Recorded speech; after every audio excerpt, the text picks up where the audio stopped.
It's just resting up, Abbie. Can you swim?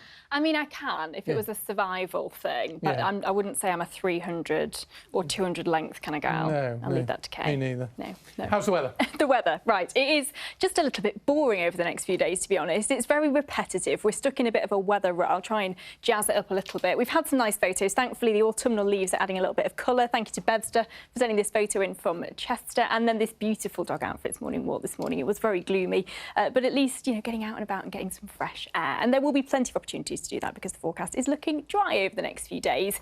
And if you do get out and take a weather photo, send it in to us here at North West Tonight. Help me jazz up the weather forecast a little bit over the next few days. You can send it in to me on social media, or you can become one of our BBC weather watchers, and those photos come directly into us.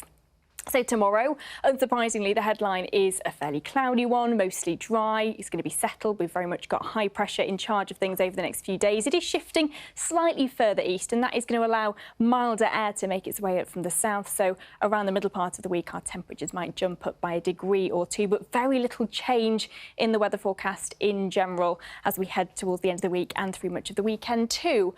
Overnight tonight, it is staying largely dry but fairly cloudy. Wherever we do see some sort of clearer breaks, we might have a little bit of mist and fog forming that could be quite slow to clear, but a very mild night, 8 or 9 degrees Celsius, which is about our daytime temperatures average for this time of year. So we are going to get above the average over the next few days. Mist and fog, slow to clear first thing tomorrow morning. Where it does, we'll see quite a lot of low cloud, but there could be a few breaks developing. Good news if you're heading out for bonfire night tomorrow evening, it is set to stay dry. We might just have a little bit of drizzle where that cloud is thick enough over the Isle of Man, but these will be our temperatures for tomorrow, 13 or 14 degrees.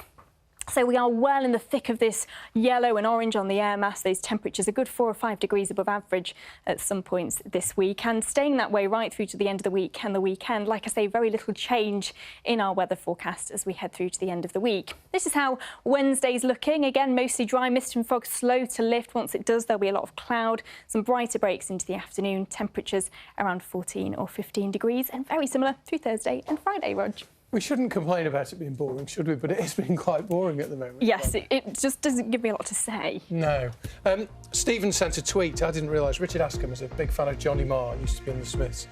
Stephen says, how do you make an FA Cup first round report interesting? Put a Johnny Marr soundtrack with it. There you That's go. true. Well done, Richard. Thank you for watching. Have a great evening. Bye-bye.